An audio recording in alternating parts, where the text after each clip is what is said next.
for Around the Ozarks in 5. Brought to you by the Butterfly Palace and Rainforest Adventure, Adventure Cave Tours, and Talking Rocks Cavern. Here are your hosts, Ethan and Sarah Foreheads. Hey, good morning to you on Wednesday. It's good to be back with you. I'll just say that. I'm glad you are back. Diana did a great job. She is equally as funny, but I enjoy the baritone in your voice, I guess. I got And extra you finally baritone kind of right have now. it back a little bit, right? I got extra baritone right now. All right, here's a look at the news. Springfield car shop owner, or now former owner, will spend 4 years behind bars. Chris King of Queen City Motors pleaded guilty in federal court to wire fraud and identity theft.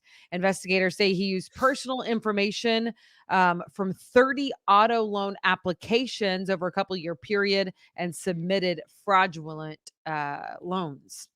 Well, it is at least a 10-day suspension for a Springfield student who brought a gun to school on Monday. It happened at Westport Elementary, and he apparently showed it to other students while walking home. The district says that gun was not shown inside the school. Okay. Swearing-in ceremony for Springfield School Board took place. Judy Bruner and Sharita Thomas Tate were voted in last Tuesday during the election. Bruner is new to the board. She won 28% of the vote, and Thomas Tate is already on the school board and was reelected with 25% of the vote. Some 160 fentanyl pills are now off the street in the Ozarks. The Miller County Sheriff's Department arrested 2 men with them in their car. They also found meth, several other highly addictive pills, an 18-year-old from Iberia, and a 44-year-old man from Lake of the Ozarks, now both facing drug charges following that traffic stop. And speaking of drugs, the Biden administration says it's trying to crack down on the synthetic drug trade. The White House is appointing people to try to prevent the drugs manufacturing, trafficking, and financing. In 2021 alone, more than 100,006 Americans died of drug overdoses, primarily from synthetic opioids like fentanyl. And man, if you've seen any of the coverage along the border, the southern border, drugs are streaming in across the border because they'll have a stop where they find enough drugs to kill, a third of the country. It's unbelievable how powerful those drugs are. And that's what they catch. So imagine what they're not catching that gets across the border. So I would advise the administration to maybe start south. Yeah. Well, and even in the Ozarks, goodness gracious, talking about a traffic stop with 160 pills. I mean, in a small town. So, Right. All right. The COVID national emergency status is officially over, as we told you earlier this week. Unrelated to that, really, but kind of at the same time, finances could get tougher for people who have come to rely on some of the financial help that they were receiving from nonprofits and other COVID related monies. Here in Greene County, a rental assistance program is no longer accepting new applications. Since COVID started, those making less than 50% of our area's median household wage could apply for that assistance. But leaders of the program say that it was only ever meant to be temporary and that money is now gone.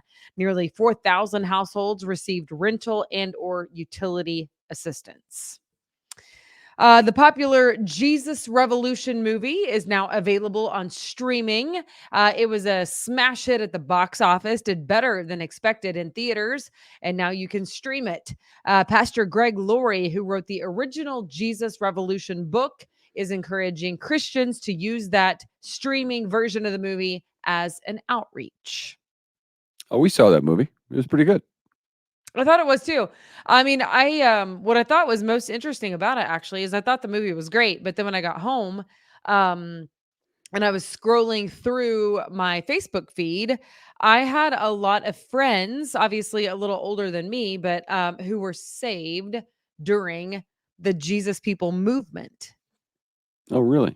Yeah. Like I could probably name 5 or 6 people and you would know them, all of them. And I thought that's the craziest thing because I mean they're, from all over different parts of the country, but they all came to Christ during that time period, Yeah, and are still in the faith today. So it's pretty it's cool. yeah, it's a really neat account of what happened during the 60s and 70s. Uh, I don't I don't remember ever hearing anything about it. I was very young.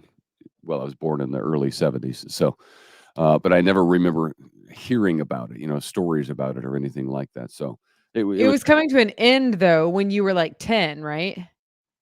Or even younger, maybe. yeah, younger than that. Yeah, yeah.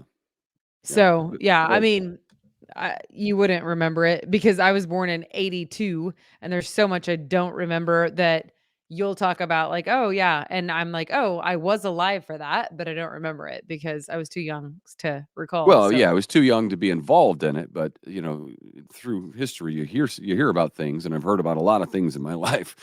So I was a little surprised that I'd heard nothing about that because it was a pretty big deal. Time Magazine, no less. This was cool. We were at this last night. Hall of Fame quarterback Jim Kelly was in Branson last night to speak at the South Central Missouri Fellowship of Christian Athletes banquet. It was a good time. He spoke about his football career with the Buffalo Bills, of course, as well as his personal life. He's had a tough go personally. He and his wife lost their 1-year-old child to a rare disease. Uh, that battle was highly publicized at the time. And Jim has fought through 4 bouts with cancer, and he's still going. It was great because he talked about how his faith got him through those difficult times in his life, and how he got back to his faith during those times. So I thought he was great, didn't you? yeah, very interesting. And honestly, I am not a professional football fan, so I wasn't actually super familiar with him. But it makes me he was very endearing, Um, because you have this perception of what an NFL player is going to be like. And then he wasn't I mean, I don't know what I was expecting, I guess. It was an FCA banquet after all, but it was just cool to hear like his journey from the question of like why God is all this happening to me to like the greater purpose of where it led him ultimately. So it Yeah. was kind of cool. Well, and just here, I mean, imagine getting to 4 Super Bowls and winning zero. That Oh, would you feel like that would haunt you for the rest of your life. But he can talk about it. He's dealing with it all right. yeah. He's blessed to have been there, of course. But man, wide right. Yeah.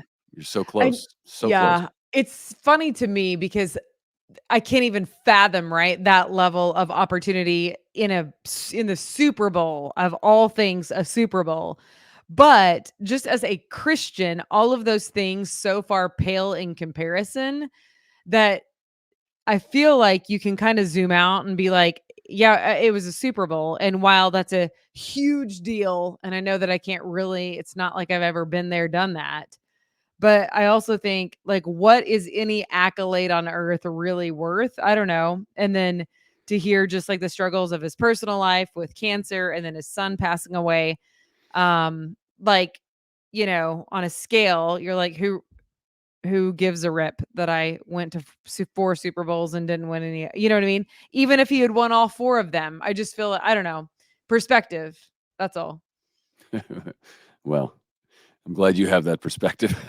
uh, Well, no, I mean, I mean, but think about, I don't know.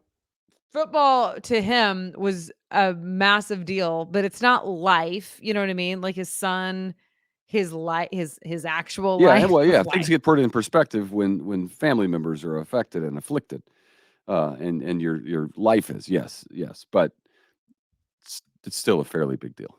Right, I know. Do you think that you would live on that for the rest of your life? I think it would. I think you would hate it for the rest of your life. Yeah. Really? Well, yeah. You've had a chance. Imagine you train your whole life to go to an Olympics. You have a chance to win the gold, and you don't get anything. You know what I mean? You're right Yeah, yeah, there yeah. to win the and you could have done it. And in fact, for him, he drove the team down and got him into position to kick a field goal. Kick a field goal, they win the Super Bowl. Jim has no control over the guy kicking the field goal. You know what I mean? They should have put you in, coach, you That know? would have that would haunt you because you're sitting on the bench watching, and a guy misses a field goal, and you lose the Super Bowl. Yeah. That'd be tough to deal with. Yes, it's not. I mean, it was his life, but it's not life. It's not the Right. most important things in life. I get what you're saying, Yeah. but you get past the other things, and then you're going to move on to your second tier of problems, and not winning a Super Bowl is going to be right on the top of that list. Okay. I get it. Um, Let me do weather real fast. It's going to be beautiful. Yeah, it's gonna be great. It's going to be hot today. People are going to be complaining because it's hot. 81 degrees today, 80 tomorrow, sunshine out the wazoo. Friday, let's see, almost 80. And then we got rain coming in Saturday. We got a soccer tournament on Saturday. Oh, man, it's going to rain. It's going to stink. And then the temperature drops a little bit, gets back down to 60s, 70s. But there you go. No complaints over here on the heat. Come on, people. No complaining. We've been waiting for this day, and we're here. Yeah, I'm for it. I just think a lot of people would be like, can I have 2 weeks of 70s, low 70s? Yeah.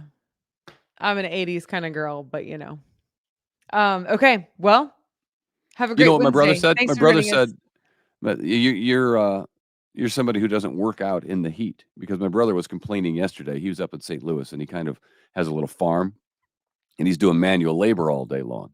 And he was talking about how hot it was. And he's like, I used to like this kind of weather, but not anymore. I got to work out in it. It gets hot. So, yeah, I get it. All I do is walk to and from a car. Yeah, I thought you meant like work out, because I work out in the heat. Work out, yes. Yeah. No, I mean, like actually, as in exercise in the heat on purpose. I But am aware of that. yes, it is a personal preference. Like a lot of people run better when it's like freezing cold outside. So it's just, I don't know, personal preference. But yeah, Ethan is not working in the heat. He's walking to his air conditioned car. That's about it. All right. Good to have you back. Yeah, Yay. good to be back. So I can pick on you. See All ya. right. Have Love a you. great day. We'll see you tomorrow. What are you doing? Are we You leaving? just said I love you. I don't know why I said that. You said I I love mean, you? I do love you, but I was like talking to the viewers and I said love you, You like told them as that you if love them? it What was is on happening right accident. now? It's a habit whenever I'm hanging up with somebody.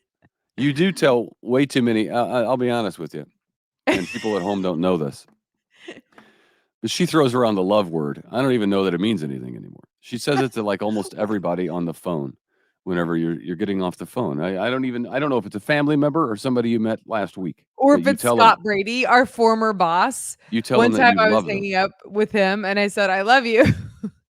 And it was like so awkward because he was like, and I was like, sorry, Scott, I thought you were Ethan.